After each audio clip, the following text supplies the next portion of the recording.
My name is David Cash, Chairman of BDP. The Grenfell Baines Award is made each year to BDP's best building or project. It is named in honour of the founder of BDP, Sir George Grenfell Baines, who died 10 years ago now. His bust is in the reception area of our London studio. The award itself was designed by the Malaysian sculptor Dale Bahana. She's based the idea on that of a ball which is used in a game in Malaysia known as sepak raga.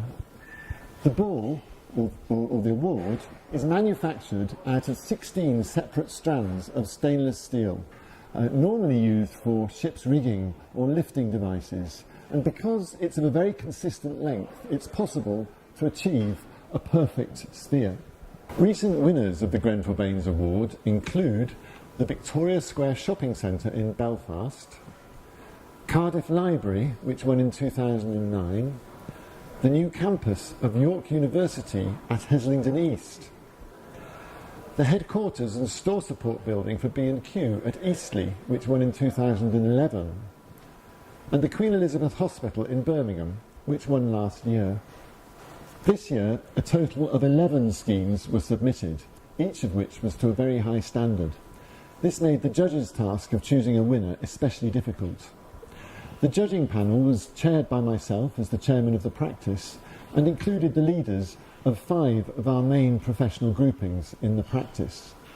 The shortlisted schemes were as follows: Abraham Darby Academy, Telford; Appleton Academy, Bradford; Edinburgh International Conference Centre; Elizabeth Garrett Anderson School in London; Enterprise South Liverpool Academy; Environmental and Sustainability Institute, the University of Exeter in Cornwall; Keir Hardie Health Park, Merthyr Tydfil; Lancashire Cricket Club redevelopment at Old Trafford in Manchester; Suzhou New District Planning and Exhibition Hall in China; the Suzhou Tourist Distribution Centre in China; and the University of Chester Church of England Academy at Ellesmere Port in Cheshire.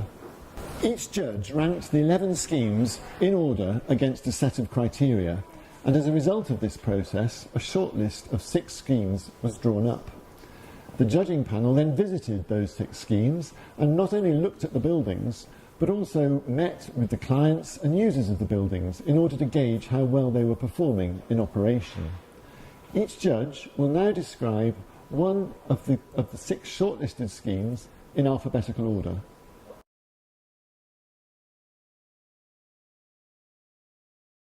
I'm Francis Blair, Urbanism Director with BDP. Appleton Academy was one of 3 academy projects to be shortlisted this year. It occupies a spectacular sloping site on the edge of Bradford with wonderful views out over the surrounding West Yorkshire landscape. The architectural response to this has been to create a very sculptural building based on curved forms embedded into the hillside. Unusually, the Academy takes children from the ages of 4 or 5 right up to 18, and the educational philosophy is that the learning process is itself a journey. This has been interpreted through a building which encourages seamless connections between the different activities and whose circular form is a metaphor for each child's journey through their school life, from their arrival as a fresh-faced 4 or 5-year-old to their departure as a fully formed young adult. And from a more practical point of view, the principle infused about the fact that because the building has a circular plan, there are few problematic dead ends. The main entrance is surprisingly quite intimate in scale. Situated on the highest portion of the site, the roof here sweeps down to a single story in height, in scale with the adjacent nursery and infant accommodation, for whom the provision of a protective and nurturing environment was clearly a key priority. The teaching accommodation builds up in scale as one progresses round the circuit to 4 levels at its highest, always with views into the central sheltered courtyard gardens which step down the slope. The elevation treatment within the courtyard has a strong horizontal emphasis, increasing the dramatic effect of the height differential across the site. This contrasts with the punched hole aesthetic of the exterior, which adopts a vertical axis for the timber cladding. The building is full of interest, with ever-changing, at times extensive and always intriguing views to captivate the visitor. It was clearly greatly appreciated by its users, staff, children, and the community.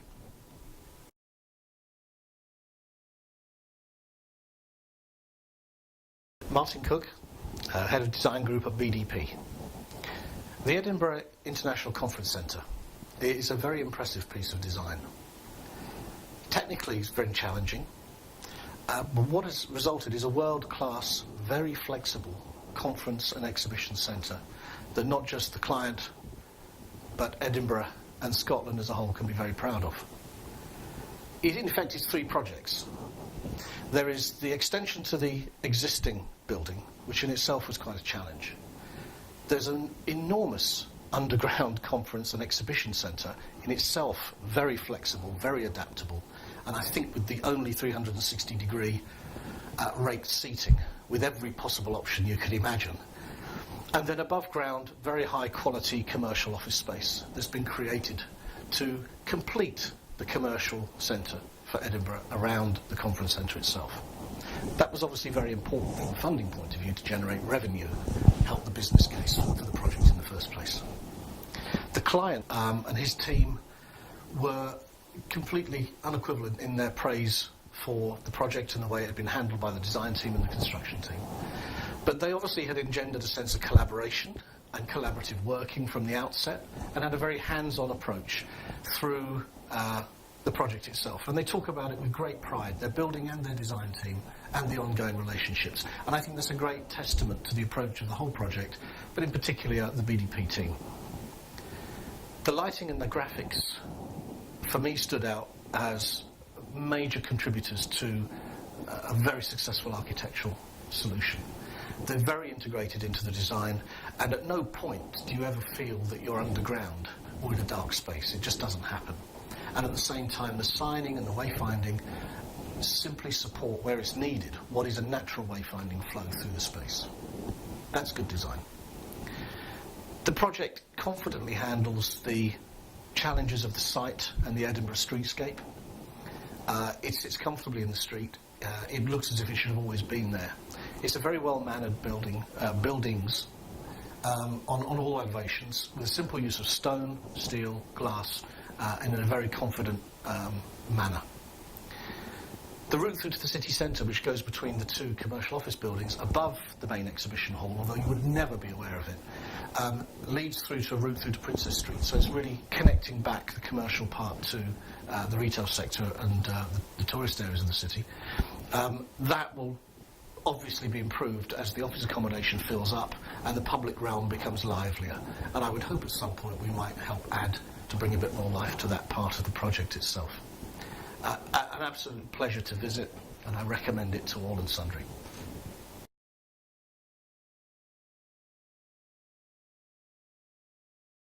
Hello, my name is Michelle McDowell and I'm Chair of the Civil and Structural Engineering profession in BDP. The Enterprise South Liverpool Academy, or ESLA as it's known, is a school for about 1,100 pupils drawn from the local area. It sits on Speke Boulevard at the end of a large 6-acre site which has extensive sports facilities and woodland. The building was designed to have a wow factor, to challenge first of all the negative preconceptions about education locally, and also to make the academy as appealing as possible to students in the local community. It undoubtedly succeeds in this objective. The triangular form of the building, clad in diamond patterned stainless steel with purple aluminium panels, creates a really distinctive and dramatic presence to the building's urban side, while on the other side the rural face is greeted by softer treatment in such natural materials as brick. The building has 4 components. These are the main academy with all the teaching accommodation organised on 3 levels around a triangular heart space, the Enterprise Centre, which is a separate 2-storey facility located adjacent to the main reception, the sports barn, and the covered external agora, which gives access to the sports barn, as well as providing a protected external space. The Academy's work is underpinned by a strong philosophical ethos. The principal told us that because the 2 lead architects had camped it out in the emerged school in its former buildings at the early stages of the project, they really had gained a deep understanding of this philosophy, and that came through in the eventual submission. And it also ensured that the resultant design was perfectly suited to the Academy's aspirations. The building is innovative and it's dramatic. Its spaces are arranged logically around a central heart space, which can be used flexibly in an exciting array of configurations.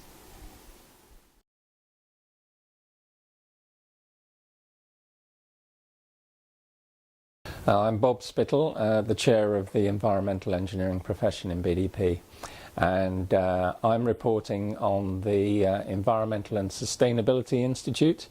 This is the University of Exeter Falmouth campus in Cornwall. This project won through an international design competition, and BDP responded using an engineering-led approach. I mean, it was a multidiscipline project, but the very high sustainability requirement for BREEAM Outstanding, very unusual for a lab, meant that quite an engineering-led approach was needed by our Bristol office. This presented particular challenges given the high energy consumption normally associated with labs, and there are many fine features in this building. The ESI is also unusual because it brings together a number of different scientists from an extremely wide range of disciplines, ranging from carrying out studies on dead sea animals that they find on the beaches of Cornwall, through to ecological land issues and a whole range of activities in between. So I've never actually seen such a wide range of scientists involved in in a single laboratory building. So the way these scientists interact and help one another is really quite critical, and interaction and the spaces within the building to enable that discussion between the scientists was quite critical. It was clear that those using this building greatly appreciate the working environment which it provides, and they believe that the facilities are really excellent and perfect for their needs.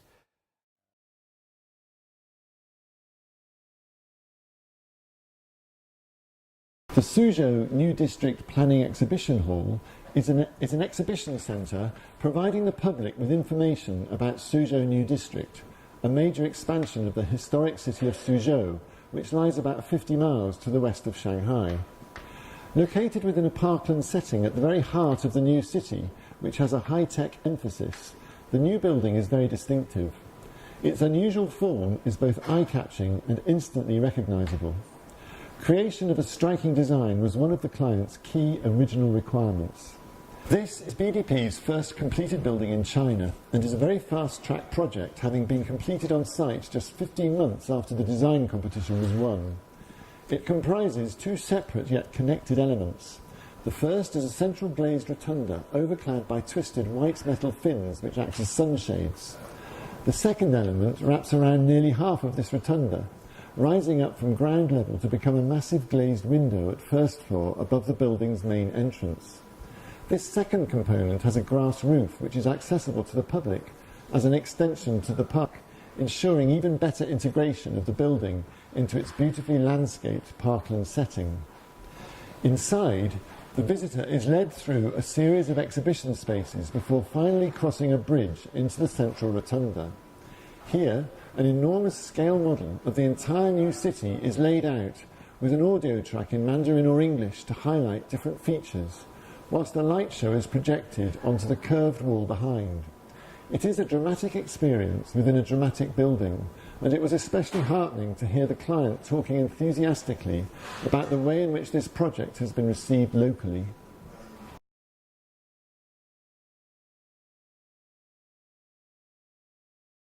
Hello, my name's Chris Harding and I'm Chair of the Architect profession.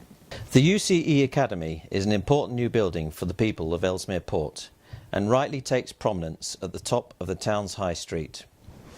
Placed on the site at 45 degrees to create a civic piazza, first impressions are that this is a school with a serious mission. As soon as you enter through the front door, you can see the impressive central space.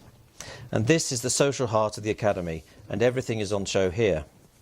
The organisation of the building is immediately apparent from this vantage point. The shared spaces are on the right, including an impressive sports centre and state-of-the-art theatre which cleverly opens onto the atrium when the huge folding doors are rolled aside.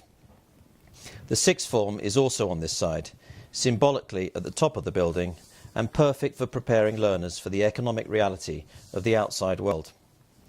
Teaching spaces are on the left, and they are largely open plan. At ground level, art, design and technology takes place in a single interdisciplinary studio. Here, students studying different disciplines can spark off each other. We counted 120 students, all contributing to an atmosphere of creative learning and practice. On the upper levels are teaching spaces, each organised around their own brightly coloured pod and collaboration spaces. This creates identifiable home bases and a flexible suite of spaces for 21st century learning. All this is planned around a central courtyard garden. Set within the garden is a circular wooden tabernacle, both meeting place and chapel. This beautiful structure reminds everyone about the spiritual heart of life at UCE. Now, come with me to the board meeting on the 12th of December to see which scheme has won. And then that takes us to the final scheme, which is the winner of the Grenfell Baines Award for this year. It was, in the end, a clear winner. And it goes to a building which actually made best use of what's actually quite a difficult site. It has two faces, one of which is quite commercial, the other which relates to a countryside area. And so externally the building works very well, but also internally it's extremely successful with some wonderful internal spaces which I think the users of the building are going to find will stand them in very good stead for many years to come. The client was Liverpool City Council and Enterprise South Liverpool Academy. The principal is Jack Pendleton. The contractor was Lend-Lease, and the design team was led by Sue Ems, with Mike Camden, Ed Butler, Nick Whitehouse, Mike Davenport, Barry Oldham, Jenny Ferguson, Andy Williams, Yusuf Hussain, Craig White, Tomasz Grabowski, Chris Lowe, Sarah Davison, Anthony Nixon and Claire Droog. It was submitted by the Manchester studio, and of course that project is the Enterprise South Liverpool Academy. So if I could ask Gavin to come up and collect it on behalf of CM.